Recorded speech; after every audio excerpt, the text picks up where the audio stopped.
My name is Marta De Gennaro, and I will investigate how exhibitions in libraries can provide immersive experiences to visitors.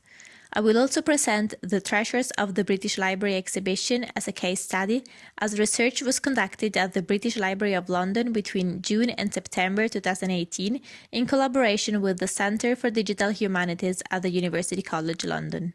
The main challenge that library exhibitions encounter is the fact that, by displaying a literary work inside the case, they prevent it from performing its normal function. Therefore, the so-called museum fatigue is increased. Visitors cannot be allowed to handle valuable objects. Therefore, the aim of library exhibitions is to provide an immersive experience while both preserving books' natural function and protecting them. I will now present 4 examples of exhibitions and the 4 different ways they use to engage with the public. The Bodleian Library at the University of Oxford used juxtaposition of well-known to less-known works to elicit reflection in visitors. The Elsa's Rooms at the National Central Library of Rome recreates the author Elsa Morante's study to provide a human context about the environment in which she wrote her works. The Royal Danish Library in Copenhagen collaborates with artists who provide their own interpretations of the treasures. Armand de Filippo's 2018 PhD project at the University of Leicester invites participants to touch, smell, and taste the manuscript. Regarding our case study, research was conducted between 5 June and 11 September 2018 at the British Library of London's Treasures Gallery, following 2 methods: visitor tracking and post-visit interviews. The main reference was Falk's contextual model of learning, which sees exhibition visits as acts of free choice learning, where exhibitions facilitate knowledge through the personal, sociocultural, and physical contexts. For tracking, as a selected visitor moved inside the exhibition space, notes were taken on a map of the gallery. Each visitor was later classified as a serious shopper, window shopper, impulse shopper, or walkthrough. 33 trackings and 7 walkthroughs were recorded. 33 visitors' interviews were also recorded, as well as 2 interviews with workshop guides.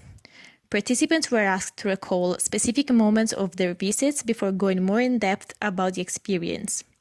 Interviews assessed visitors' learning agenda, the gallery's strengths and weaknesses, and visitors' wishes for the future. The data collected therefore addressed visitors' profiles, behavior, and experience.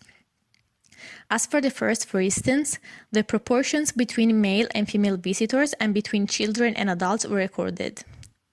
The analysis of visitors' behavior allowed us to identify each part of the exhibition's holding power, namely the average dwell time that the tracked visitors spent in front of each specific element, expressed as a percentage of the average total time that the visitors spent in the gallery, which was 20 minutes and 29 seconds.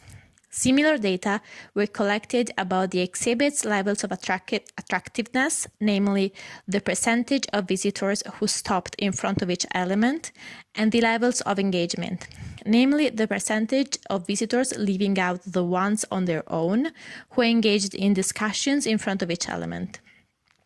Data on visitors' experiences emerged from the interviews. Among other things, the exhibition's overall narrative was investigated.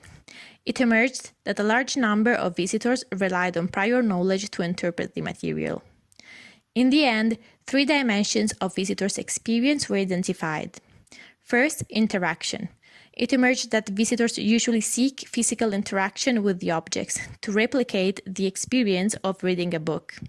It may therefore help to diversify the support material, for instance, by allowing visitors to touch samples of the materials, or by making each section visually relevant to the exhibits.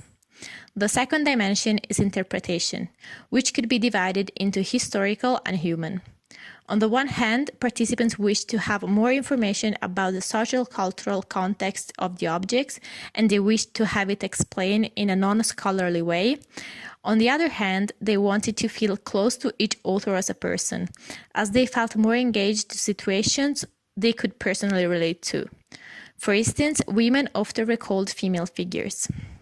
It may therefore help to include everyday objects, images, or photos.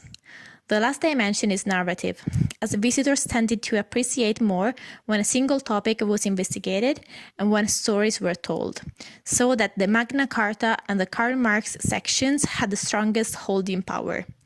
It may also help to offer more than one possible path to choose from. The three dimensions are strictly intertwined as interaction helps interpret the narrative. Thank you for your attention.